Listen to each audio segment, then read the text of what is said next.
ساری ریکارڈنگز نکال کر میرے کمرے میں لے آؤ، میں بھی تو دیکھوں رات کے اندھیرے میں ضمیر خان نے کون کون سے راز تارا کے سپرد کیے ہیں۔ دردانہ بیگم نے بڑی بڑی کاجل زدہ آنکھوں سے احسن کو دیکھا تھا، جبکہ احسن کی یہ بات سن کے رونگٹے کھڑے ہو گئے تھے کہ دردانہ بیگم ماں ہو کر اپنی بیٹی کی ان ویڈیوز کو دیکھنے کی بات کر رہی تھیں جن کے بارے میں اسے بھی اچھی طرح معلوم تھا کہ ان کے اندر کیا کچھ ہوگا۔ وہ اپنی ہی جگہ پر کھڑا رہا تو دردانہ بیگم غصے سے بولی، کیا آج تمہارا ہلنے کا ارادہ نہیں ہے؟ کب تک یہیں کھڑے رہو گے؟ جاؤ جا کے ریکارڈنگز لے کر آؤ، ساتھ ہی کچھ پیلے پلانے کا بھی انتظام کرو۔ میڈم وہ احسن کی زبان لڑکھڑائی تھی۔ کیا کہنا چاہتے ہو بولو، کیا تمہیں کوئی مسئلہ ہے؟ میڈم ویڈیوز میں تو تارا میڈم بھی۔ اس سے آگے وہ کچھ کہہ نہ سکا اور دردانہ بیگم اس کی بات سمجھ کر زور سے ہنسی۔ تم تو بڑے نیک نکلے احسن، طوائفوں کے کوٹھے پہ شریف مرد کا بھلا کیا کام؟ اس حویلی میں شرم و حیا کا داخلہ منع ہے۔ ہم حیادار لوگ نہیں ہیں، ہم ہر رات اپنی عزت اتارتے ہیں، اسی لیے ایسی باتیں ہمارے لیے کوئی معنی نہیں رکھتی۔ ہم صرف 17 سال کے تھے جب ہماری اپنی ماں نے ہماری نتھ اترائی کی رسم رکھی تھی۔ ہمارا پہلا گاہک ڈھونڈنے والی ہماری اپنی ماں تھی۔ اب تارا ہماری بیٹی ہے تو اس کے لیے گاہک تلاشنا بھی تو ہمارا فرض ہے۔ ہم بھی تو دیکھیں ہماری بیٹی میں کیسی ادائیں ہیں، کیا اسے وہ سب کچھ آ گیا ہے جو ایک طوائف کو آنا چاہیے، یا پھر اس پر مزید کام کرنے کی ضرورت ہے؟ اس کے اندر وہ ساری نزاکتیں اور ادائیں ہونا ضروری ہیں جو ازمیر خان کو پوری طرح جکڑ لیں۔ ازمیر خان کو اتنی آسانی سے ہم اس حویلی سے جانے نہیں دیں گے۔ ایک طوائف کو سب سے پہلے اپنا وجود نکھارنا پڑتا ہے، پھر کہیں جا کر وہ کندن بنتی ہے۔ تارا بھی طوائف کی بیٹی ہے، اسے مردوں کو قابو کرنے کے سارے گر آنے چاہیے، اسے ہمارے ہی نقش قدم پر چلنا ہے۔ ازمیر خان تو بس ایک مہرہ ہے، ایک عام سا سپاہی۔ اصل مات تو ہمیں کسی اور کو دینی ہے، سالوں پرانا حساب چکتا کرنا ہے۔ مقابل کو بھی تو پتہ چلے کہ اس نے دردانہ بیگم کو چوٹ پہنچائی تھی، اور دردانہ بیگم کوئی عام عورت نہیں ہے۔ بس یہ خیال رہے کہ تارا کو ان کیمروں کے بارے میں کچھ پتہ نہ چلے، اسے ہرگز بھی اندازہ نہ ہو کہ اس کی ہر حرکت پر ہماری نظر ہے۔ احسن کو ریکارڈنگ لانے کا اشارہ کرتے دردانہ بیگم سکون سے صوفے سے ٹیک لگا کر بیٹھ گئی۔ کچھ ہی دیر بعد رات کی ویڈیو بڑی سی اسکرین پر روشن تھی۔ ہائی ریزولوشن کیمرے نے اندھیرے میں بھی سارے مناظر کو ریکارڈ کیا تھا۔ ایک دوسرے میں گم ازمیر خان اور تارا کو دیکھ کر دردانہ بیگم کے چہرے پر مسکراہٹ آئی تھی۔ احسن پیچھے ہی سر جھکائے کھڑا تھا۔ وہ دردانہ بیگم کا خاص بندہ تھا۔ دھیرے دھیرے ہر ایک منظر اسکرین پر واضح تھا۔ دردانہ بیگم کو جیت سامنے نظر آ رہی تھی۔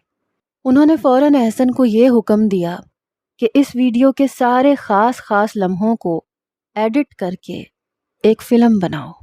صحیح وقت، صحیح موقع پر یہ نیوز چینلز کی زینت بننے والی ہے۔ شہر کے سب سے بڑے سیاستدان کا اکلوتا بیٹا ازمیر خان ایک طوائف کے ساتھ۔ دردانہ بیگم کی ہنسی سے پورا لاؤنج گونج اٹھا تھا۔ جیت دھیرے دھیرے خود ان کی طرف قدم بڑھا رہی تھی۔ احسن ساری ریکارڈنگ لے کر چلا گیا۔ سیڑھیاں اترتی تارا نے اسے باہر جاتے دیکھا تو اپنی ماں کے پاس آ کر بیٹھ گئی۔ اماں، یہ احسن یہاں کیا کر رہا تھا؟ ہر وقت اسے حویلی میں گھسا کے رکھتی ہیں، ازمیر کو احسن بالکل پسند نہیں۔ دردانہ بیگم کے کندھے پر سر رکھ کر وہ ان کے بالوں سے کھیلنے لگی۔ کیا بات ہے تمہارے ازمیر بابو کی؟ لگتا ہے انہوں نے پوری حویلی خرید لی۔ ان سے کہو صرف تم پر دھیان دے، باقی اس حویلی میں کیا ہوتا ہے اس سے تمہارے ازمیر بابو کو کوئی سروکار نہیں ہونا چاہیے۔ بے دلی سے ماں کی باتوں کو سنتے تارا دھیرے دھیرے گنگنا رہی تھی۔ بدرنگ میں سترنگا ہے یہ عشق رے، جوگی میں اور گنگا ہے یہ عشق رے۔ اس کی آنکھوں میں عشق کی خماری تھی۔ وہ پوری طرح اپنے آپ میں گم تھی۔ دردانہ بیگم نے بیٹی کی اس خماری کو پوری طرح محسوس کیا تھا۔ تارا کے اندر انہیں اپنی جوانی نظر آ رہی تھی۔ وہ بھی کبھی محبت کے اس دریا میں ایسے ہی غوطہ زن ہوا کرتی تھیں، لیکن پھر انہیں پتہ چل گیا تھا کہ طوائفوں کے لیے محبت کا دریا صرف اور صرف آگ کا دریا ہوتا ہے، جس میں طوائف اپنی روح سمیت جھلس جاتی ہے۔ ایک گہری سانس بھرتے، ماضی کے زخموں سے باہر نکلتے، انہوں نے تیکھے لفظوں میں تارا سے سوال کیا، کیا بات ہے؟ آج بہت خوش ہو؟ ازمیر خان کے ساتھ تمہارا کچھ زیادہ ہی دل لگ گیا ہے۔ جب سے جوان ہوئی ہو بس ایک ہی مرد کے ساتھ ہو، کہو تو تمہارا گاہک بدل دوں۔ دردانہ بیگم نے جان بوجھ کر اسے چھیڑا تھا۔ وہ جانتی تھی کہ نئی نئی طوائف اپنے پہلے گاہک سے محبت کر بیٹھتی ہے اور پھر وہ کسی دوسرے مرد کے پاس جانا نہیں چاہتی۔ جبھی تو انہوں نے تارا کی نتھ اترائی بھی ازمیر خان سے ہی کروائی تھی۔ وہ بھی یہی چاہتی تھی کہ تارا صرف اور صرف ازمیر خان کے ساتھ وقت گزارے۔ وہ جوان تھی، حسین تھی، کم عمر تھی۔ اس میں دردانہ بیگم کی جوانی کی بھرپور جھلک تھی۔ ازمیر خان اس پر فدا ہو چکا تھا اور اسی بات کا انہیں فائدہ اٹھانا تھا۔ دوسرے گاہک کا سن کر تارا کی جان نکلی تھی۔ کیسی باتیں کر رہی ہیں اماں؟ میں کسی اور کے بارے میں تصور بھی نہیں کر سکتی۔ ازمیر کوئی گاہک نہیں، میرے دل کی پوری دنیا ہے۔ میں ان کے لیے سب کچھ لٹا سکتی ہوں۔ تارا نے بڑے مان سے ازمیر کا ذکر کیا تھا۔ کیا بات ہے، میری بیٹی کا ایک ہی مرد کے ساتھ دل لگ گیا۔ ہم طوائفوں کا تو یہ اصول نہیں ہوتا۔ ہمیں تو ہر رات نیا مرد ملتا ہے۔ ہر مرد کو نئی ادا سے لبھانا طوائف کی زندگی کی جیت ہے۔ اماں میں طوائف کی زندگی نہیں گزارنا چاہتی۔ ڈرتے ڈرتے تارا نے دل کی بات کی۔ میں پرسکون عزت والی زندگی چاہتی ہوں۔ میں چاہتی ہوں میرا کوئی گاہک نہ ہو بلکہ شوہر ہو، میرا گھر ہو، میرے بچے ہوں، میری زندگی میں سکون ہو۔ میں نے بچپن سے آپ کو ہر رات ایک نئے مرد کے ساتھ دیکھا اور ہر رات میں نے اس اذیت کو جھیلا ہے جو آپ کو کسی نئے مرد کے ساتھ دیکھ کر میری روح کے زخمی ہو جانے سے ہوا کرتی تھی۔ میں ایسی زندگی نہیں چاہتی۔ تارا کی بات پر دردانہ بیگم نے اسے غور سے دیکھا۔ لگتا ہے ازمیر بابو نے تم سے کوئی وعدہ کیا ہے۔ چڑیا ایسے ہی تو نہیں پھڑ پھڑاتی۔ اس نے کوئی مستقبل کے خواب دکھائے ہیں یا پھر شادی کا لارا دیا ہے؟ دردانہ بیگم بڑی گہری نظروں سے بیٹی کا جائزہ لے رہی تھی۔ نہیں اماں، اس نے نہ کوئی خواب دکھائے ہیں نہ کوئی لارا دیا ہے۔ البتہ اس کی آنکھوں میں جو محبت ہے وہ سچی ہے اور محبت کرنے والے محبوب کو عزت دیتے ہیں، اسے سر آنکھوں پر بٹھاتے ہیں۔ مجھے یقین ہے جلد ہی ازمیر مجھ سے شادی بھی کریں گے اور مجھے رخصت کروا کے بھی لے جائیں گے۔ تارا کی آنکھیں ازمیر کے ذکر پر چمک اٹھی تھیں۔ اس کی بات پر دردانہ بیگم کی ہنسی چھوٹی تھی۔ تارا کے چہرے کا رنگ اتر گیا۔ بڑی مشکل سے دردانہ بیگم نے اپنی ہنسی کو کنٹرول کیا۔ اچھا، تو تمہیں وہ رخصت کروا کے لے جائے گا اور کیا بتائے گا اپنی سوسائٹی میں؟ کون ہو تم تارا بیگم؟ کیا حیثیت ہے تمہاری؟ تمہارا باپ کون ہے؟ تمہاری ماں کہاں سے ہے؟ جب لوگ یہ سوال پوچھیں گے تو کیا جواب دو گی؟ تمہیں کیا لگتا ہے یہ ہائی پروفائل لوگ ہم جیسی عورتوں کے ساتھ کچھ راتیں گزار کر ہمارے محبوب بن جاتے ہیں؟ یہ رنگیلی فطرت کے وہ مرد ہیں جنہیں طرح طرح کے پھول پسند ہوتے ہیں، شہد کی مکھی بن کر کبھی ایک پھول پر تو کبھی دوسرے پھول پر۔ جس پھول کا رس چوس لیتے ہیں اس پر دوبارہ پلٹ کر نہیں جاتے، کیونکہ نہ پھر اس پھول میں رنگ ہوتا ہے اور نہ خوشبو۔ ازمیر خان ایک دفعہ تمہیں اچھی طرح چوس لے، تمہاری جوانی کے مزے لے لے، پھر وہ دوبارہ پلٹ کر تمہارے پاس نہیں آئے گا۔ بے رنگ بے بو وجود کسے بھاتا ہے؟ یہ مرد ذات ایسی ہوتی ہے، 4 دن کی محبت دکھا کر وہ تم سے تمہارا وجود لوٹ لے گا اور تم ساری زندگی جوگی بنی بیٹھی رہنا۔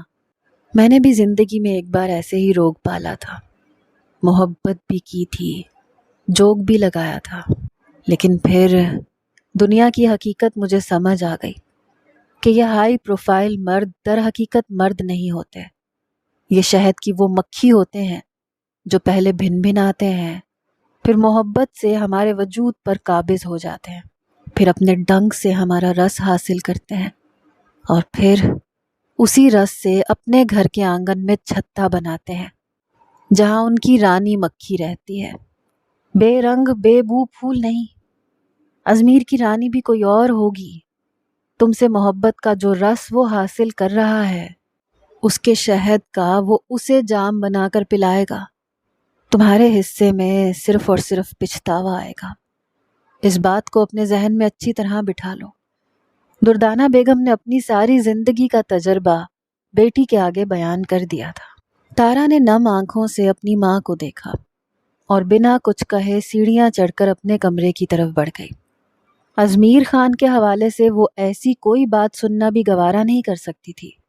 دردانہ بیگم نے بیٹی کی پشت پر نگاہ ڈالی اور سرد آہ بھری۔ وہ اچھی طرح جانتی تھی کہ ازمیر خان کے لیے تارا کا وجود سوائے ایک کھلونے کے اور کچھ نہیں، لیکن یہ بات وہ جوانی کی دہلیز پر قدم رکھتی تارا کو نہیں سمجھا سکتی تھی۔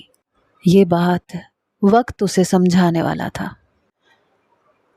ایک ہفتہ بہت تیزی سے گزرا تھا، لیکن جویریہ اسد کے لیے یہ ایک ہفتہ قیامت کی طرح تھا۔ ایک ایک پل اس نے اپنے بابا کی زندگی کے لیے دعائیں مانگی تھی۔ اسے نہیں معلوم تھا کہ اس کا باپ کس حالت میں تھا۔ جب اس نے ازمیر خان سے اپنے باپ کے بارے میں پوچھا تو ازمیر خان نے ایک ہی جواب دیا تھا، تم مجھ سے شادی کر لو، نکاح ہوتے ہی تمہارا باپ آزاد ہو جائے گا۔ ازمیر خان کو جویریہ سے شادی کرنے کی ضد ہو گئی تھی۔ حالات کچھ اور ہوتے تو جویریہ کبھی راضی نہ ہوتی، لیکن یہاں بات اس کے باپ کی تھی، اور یہی ایک بات تھی جس کی وجہ سے وہ ہار گئی تھی۔ ازمیر خان کی دھمکیاں اتنی سفاکانہ تھیں کہ وہ تیمور سکندر کو بھی نہ بتا سکی کہ اس کا باپ اغوا ہوا ہے، نہ وہ کوئی رپورٹ درج کروا سکی، نہ صحافی ہونے کے ناطے کسی سے مدد طلب کر سکی۔ اپنے باپ کی زندگی کو بچانے کے لیے اس نے تیمور سکندر کے منہ پر منگنی کی وہ انگوٹھی دے ماری جو اس کی کل حیات تھی۔ اس نے طے کر لیا تھا کہ وہ ازمیر خان سے شادی تو کرے گی، لیکن اپنے باپ کے رہا ہوتے ہی ہر ظلم کا بدلہ لے گی اور تیمور سکندر کو بھی سارا سچ بتا دے گی۔ لیکن اسے کیا معلوم تھا کہ شادی کے بعد حالات کس طرف جانے والے تھے۔ بیڈ پر لہنگا پھیلا کر وہ خود کو آئینے کے سامنے کھڑی دیکھ رہی تھی، جبھی اس کی سہیلی زینب کمرے میں آئی اور اسے دیکھ کر مسکرا اٹھی۔ آج تو کوئی بہت ہی زیادہ غضب ڈھانے والا ہے۔ زینب نے اس کے بالوں کو سیٹ کرتے ہوئے بڑی غور سے اس کا چہرہ دیکھا تھا۔ جویریہ نے نظریں چرا لی تھیں۔ پچھلے کئی دنوں سے وہ زینب سے یہ سچ پوری طرح چھپانے کی کوشش کر رہی تھی کہ وہ یہ شادی کس قدر مجبوری میں کر رہی ہے، کیونکہ اگر یہ بات زینب کو پتہ چلتی تو وہ جھٹ سے تیمور کو بتا دیتی۔ وہ سب بہت عرصے سے ایک دوسرے کے دوست تھے اور ایک دوسرے کے لیے جان دیتے تھے، اور اگر یہ بات تیمور کو پتہ چل جاتی تو پھر تیمور وہ اسے کبھی یہ شادی نہ کرنے دیتا۔ اس نے تیمور کو یہی جتایا تھا کہ ازمیر زیادہ دولت مند ہے، اسی لیے وہ اس سے شادی کر رہی ہے۔ اگر تیمور کو یہ پتہ چلتا کہ یہ شادی وہ بلیک میلنگ کی وجہ سے کر رہی ہے تو وہ کسی بھی حد تک جا سکتا تھا، اور جویریہ اپنی وجہ سے تیمور سکندر کو کسی آگ میں نہیں جھونکنا چاہتی تھی۔ یہ اس کی جنگ تھی اور اسے خود ہی اس جنگ کو جیتنا تھا۔ جویریہ کو گہری سوچوں میں ڈوبا دیکھ کر زینب نے اچانک ہی سوال کیا، ایک بات پوچھوں جیا، تم اس شادی سے خوش تو ہو نا؟ کیا واقعی تم اپنی پوری خوشی کے ساتھ ازمیر کی ہونا چاہتی ہو؟ زینب نے گہری نظروں سے جویریہ کا جائزہ لیا تھا۔ جویریہ کے ہونٹوں پر کفل لگ گیا۔ کیا تم نے واقعی تیمور سکندر سے اپنی خوشی سے رشتہ توڑا ہے؟ یقین نہیں آتا، جس شخص کے پیچھے تم یونیورسٹی لائف سے دیوانی تھی، اسے تم نے اتنی آسانی سے کیسے چھوڑ دیا؟ کیا سچ میں تمہیں ازمیر سے محبت ہو گئی یا پھر کوئی اور بات ہے؟ زینب سوالیہ نظروں سے اسے دیکھ رہی تھی۔ زندگی صرف محبت کے سہارے تو نہیں چل سکتی نا زینب، تیمور سکندر بھلے مجھ سے محبت کرتا ہو، لیکن اس کے پاس اتنا پیسہ نہیں ہے جتنا اجمیر خان کے پاس ہے۔ میں اچھی طرح جانتی ہوں کہ پیسہ کتنا اہم ہوتا ہے، اور اجمیر خان جیسا شخص مجھے دنیا کی ہر آسائش دے سکتا ہے۔ اس لیے میں نے تیمور کو چھوڑ کر اجمیر کا انتخاب کیا ہے۔ جویریہ نے خود پر قابو پاتے زینب کی آنکھوں میں آنکھیں ڈال کر اسے جواب دیا تھا، کیونکہ وہ زینب کے ہاتھ میں فون دیکھ چکی تھی جس پر تیمور کی کال ملی ہوئی تھی۔ اسے یہ جاننے میں دیر نہیں لگی کہ زینب کے اس سوال کے پیچھے دراصل تیمور کی زبان ہے۔ زینب نے مسکرا کر جویریہ کو لہنگے کا بلاؤز پکڑایا اور جلدی سے تبدیل کرنے کا کہا۔ سادگی سے شادی تھی، بارات آنے والی تھی۔ جویریہ کی طرف سے اس کی ماں اور کچھ دوستیں تھیں۔ وہ تیار ہو کر کمرے سے باہر نکلی تو اسے دیکھ کر ہر کوئی حیران رہ گیا۔ اس کی دوستیں جلدی جلدی سیلفیاں لینے لگی۔ وہ بہت کم میک اپ لگایا کرتی تھی، اسی لیے آج دلہن بن کر غضب ڈھا رہی تھی۔ ساری دوستیں اس کی تعریفیں کر رہی تھیں، لیکن اس کا دل اندر ہی اندر ماتم کر رہا تھا۔ وہ دلہن بنی بیٹھی تھی اور اس کے بابا اس کے ساتھ نہیں تھے۔ اوپر سے لہنگے کی چولی اس قدر تنگ تھی کہ جویریہ کو پریشانی کا سامنا کرنا پڑ رہا تھا۔ اس نے کبھی ایسا لباس نہیں پہنا تھا جس سے اس کا وجود نمایاں ہو، لیکن اس چولی کو پہننے کے بعد کمر سے پیٹ تک کا حصہ واضح نظر آ رہا تھا۔ وہ بار بار اپنے دوپٹے سے اپنے وجود کو چھپانے کی کوشش کر رہی تھی اور دل ہی دل میں اجمیر کو برا بھلا کہہ رہی تھی، جس نے خود یہ لباس لا کر اسے ایک نئی مصیبت میں ڈالا ہوا تھا۔ اسے پریشان دیکھ کر زینب نے خود اس کا دوپٹہ اس طرح سے سیٹ کر دیا کہ اس کی باڈی کور ہو گئی۔ اس نے مشکور نظروں سے زینب کو دیکھا تھا، جو اس کی نہ صرف اچھی سہیلی تھی بلکہ ہمیشہ کام آتی تھی۔ بس اس بار وہ زینب کو یہ سچ نہیں بتا سکی کہ وہ یہ شادی کیوں کر رہی ہے۔ آخر اس کے باپ کی زندگی کا سوال تھا۔ جویریہ، انکل نظر نہیں آ رہا ہے۔ میں کافی دیر سے آئی ہوں، میں نے ابھی تک انکل کو نہیں دیکھا۔ کچھ دیر بعد زینب نے خود ہی اسد صاحب کی غیر موجودگی کو محسوس کیا تو وہ بول پڑی۔ باپ کا ذکر آتے ہی جویریہ کی آنکھیں نم ہو گئیں۔ بابا ذرا تیاریوں میں مصروف ہیں، اس لیے نظر نہیں آئے ہوں گے۔ جویریہ نے جھوٹ کا سہارا لیا۔ تھوڑی ہی دیر بعد بارات بھی آ گئی۔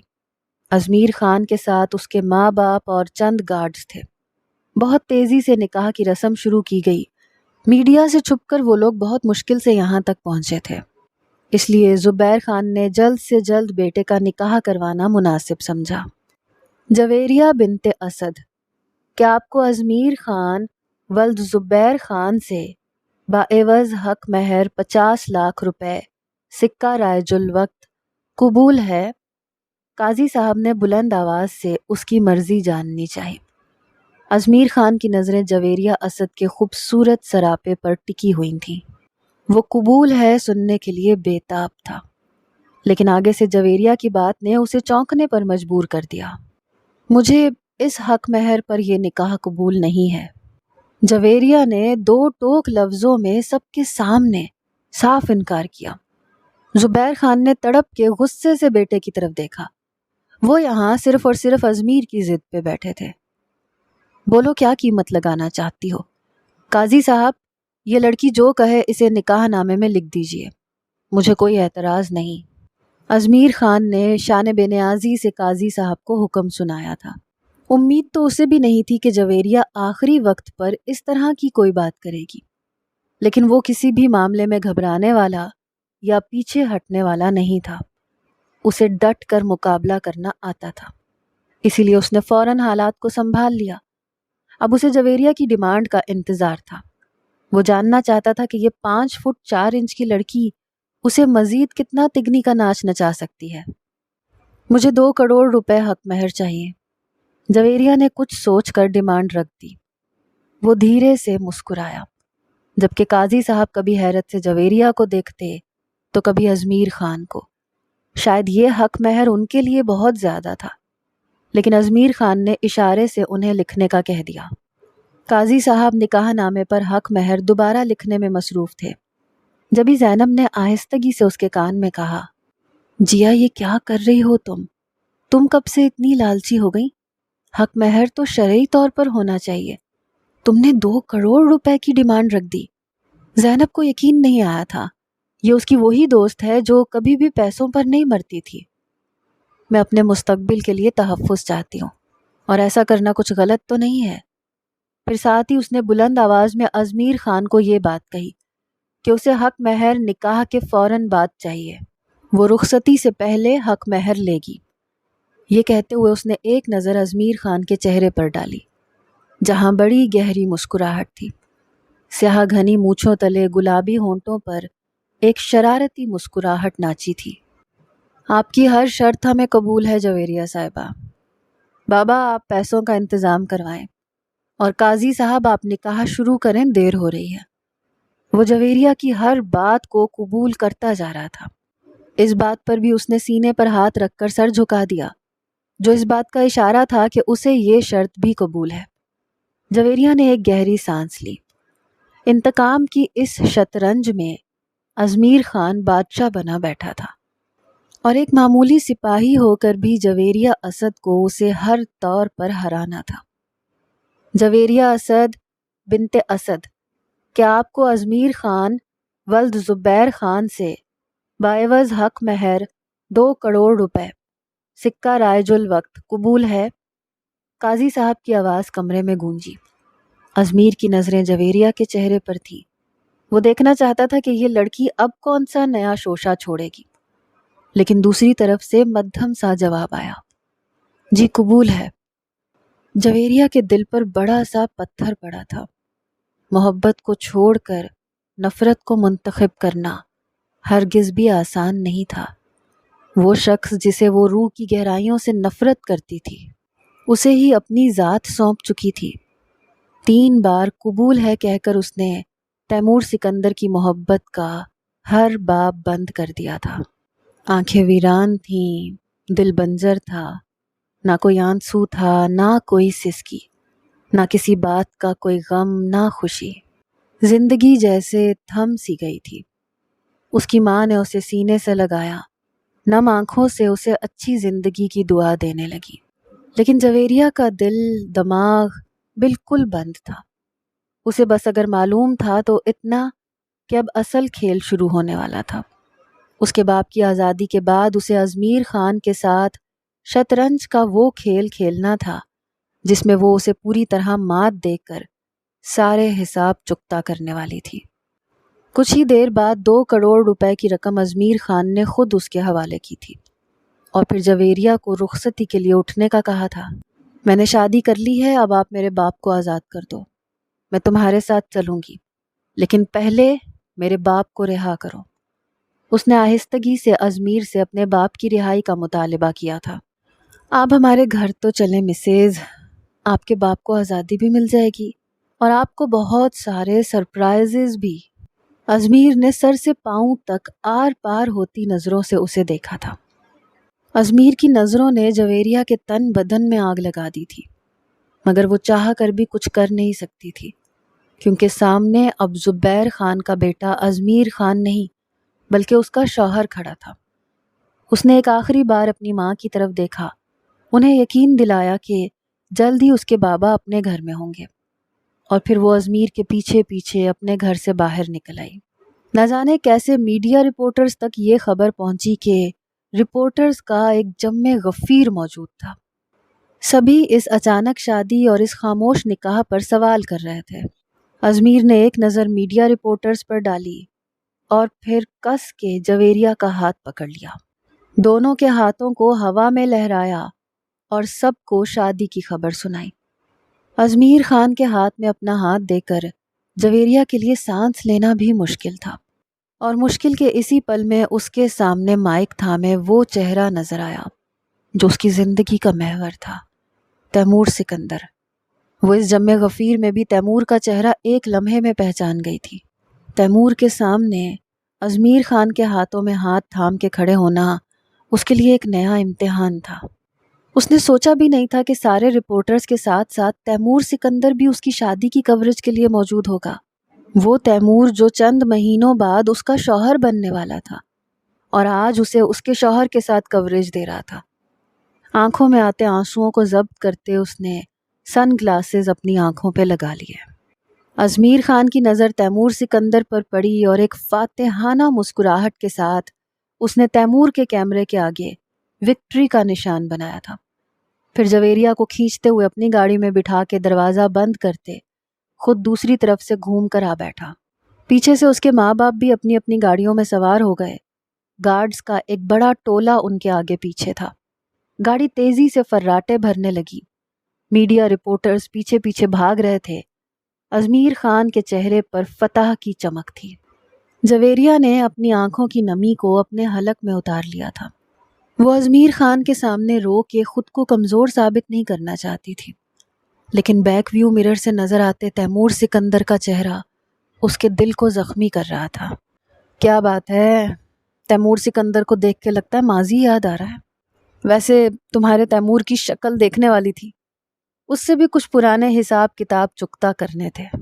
آج سارے ہی حساب برابر ہو گئے۔ گاڑی میں ازمیر خان کی آواز گونجی اور جویریہ اپنی سوچوں کے بھنور سے چونک کر نکلی۔ ازمیر خان کے لہجے نے اسے چوٹ پہنچائی تھی۔